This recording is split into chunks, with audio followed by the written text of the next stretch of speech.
How's it going? I'm Chris from Monocon. I'd like to introduce the band. We've got Kate here on keyboards. We've got Jack on drums. We have Andy on bass. I tricked you, didn't I? And this is Kalani on guitar. All right, we're going to do a song called Call My Name.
For making our reception, well, for giving us our first dance party. That was fantastic.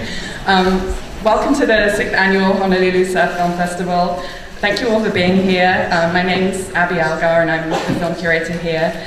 We're honoured and excited to have Nordstrom join us as the festival's presenting sponsor this year.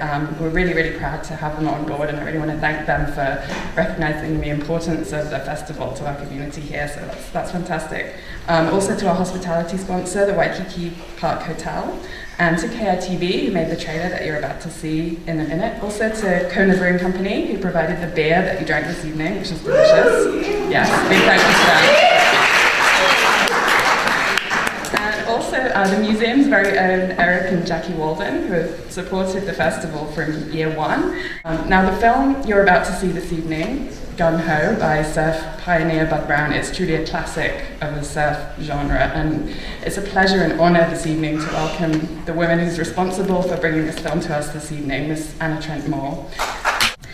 By closing their film festival with Bud Brown, in a sense, we are ending with how it all began. And indeed, the profession of surf filmmaking began with Bud Brown. He produced his first surf film, Hawaiian Surf Movies, in 1953, and then went on to produce 13 more. You could say that he truly defined the term one-man show, because he not only filmed, edited, and created the surf films, but he also promoted them by creating his own hand-drawn handbills, rented out the school auditoriums, personally sold the tickets at the door, then ran the projector as he narrated the film live. A quiet, reticent individual who defined himself as a man of few words, he was greatly responsible for generating the stoke for the Surf Film Festival that still exists today. The grassroots pioneer spirit in which he tackled his craft has led and inspired an industry that has grown into the mainstream psyche.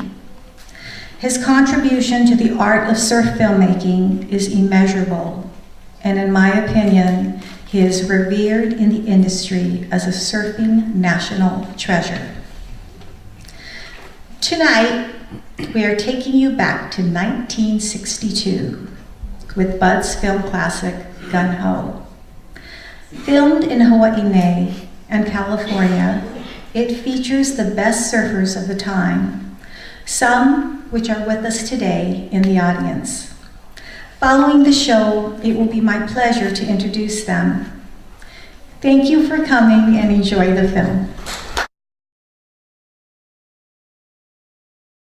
One of the things I should say in all of you is, first and foremost, well, Bud was a swimmer, but he he was a body surfer. And, you know, it's sad to say he never made a body surfing film because his archive has quite a lot of it. And he actually did a lot of film grabs of body surfing. So really honored to have you here today.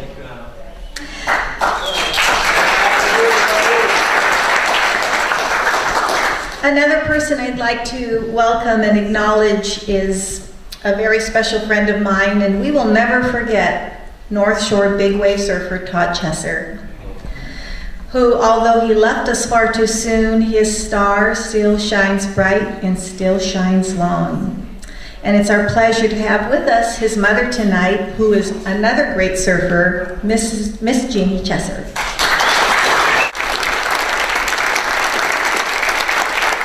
The son of legendary surfer Jock Sutherland and the nephew of body surfer Mark Cunningham. He has cut his teeth on surfing the big waves of the North Shore. We're proud to have with us tonight Mr. Gavin Sutherland.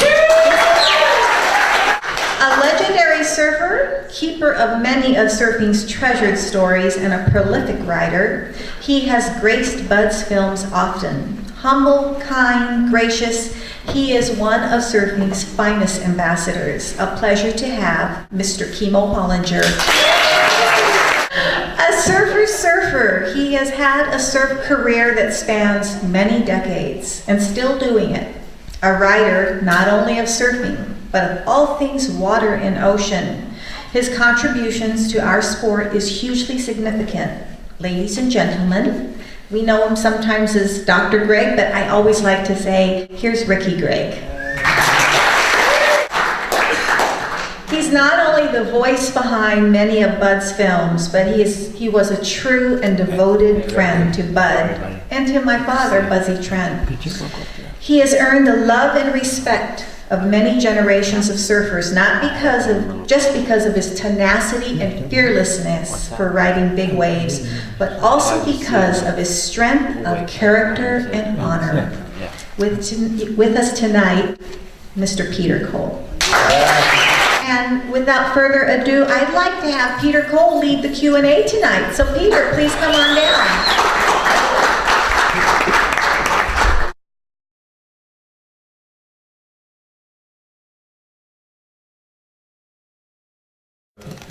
First of all, I have to say, I have to tell you that Mo Angel is a classic gal, and I met Mo before Jose did, actually, because she was at UCLA and going out with a friend of mine who was a real good swimmer named Jack Spargo, and she was a diver and a gymnast, and a real good athlete, and a good surfer. And then she met, I think she was teaching a class or something that Jose was in at San Francisco State College, and they got together, and then I hadn't seen her for a few years, and then she came down to the Wild Hook in Santa Cruz with Jose. That's the first time I'd met Jose. It was before they came to the island. And then, of course, Jose is just a real tremendous gentleman, and had more guts than anybody I've ever known, and was a great waterman. And I'd like to have Ricky say a few words about Jose, because Ricky was one of the last ones to see Jose when he had his diving accident. Ricky. Oh, Peter, would you like me to just talk about Jose or comment in general? Oh, it's just a short thing on Jose. Okay, sure. Well, keep it short. On Jose, it's not a short story, but I'll tell you what happened. Was a tragically short moment. I was about 225 feet and diving for black coral with Jose. He was 250 feet below, about 25 feet below me, and he found this gigantic tree of black coral, and he started working on it, and here we were at 9 minutes, and you're supposed to leave the bottom at 10 minutes at that depth. And I couldn't go down. I was at 9 minutes. I was packing my bag. I was blowing air into my lift bag. And as I left the bottom, I saw Jose on that tree at 250 feet, and that's the last time I ever saw him. He never came up. Sad story, I hate to really tell it, but he did what he loved, diving, most, aside from surfing. And so when I think about it philosophically, I hope I go as gently into the sea as he did. Thank you. I was supposed to introduce him, I think, and I was so excited. Johnny Angel, how I love you. You're gonna fall asleep like Kimo.